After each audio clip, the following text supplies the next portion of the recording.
आपण पाहत आहात कराड टुडे न्यूज।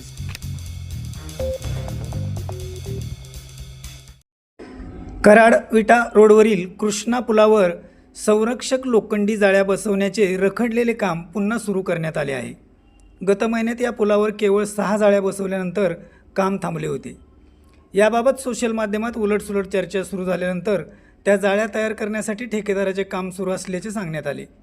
आता काही जाळ्या तयार झाल्यानंतर त्या शनिवारी रात्री बसवण्यात आल्या आहेत। शिवाय जाळ्या तयार होतील त्याप्रमाणे त्या रात्रीच्या वेळी बसवल्या जाणार आहेत। दिवसा वाहतुकीच्या अडथळ्यामुळे या जाळ्या बसवण्याचे काम रात्रीत केले जाणार आहे।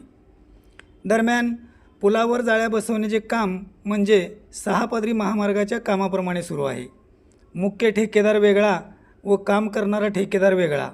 यामुळे या कामाच्या दर्जावर पुरेशा सुरक्षेबाबत चर्चा सुरू झाल्या आहेत।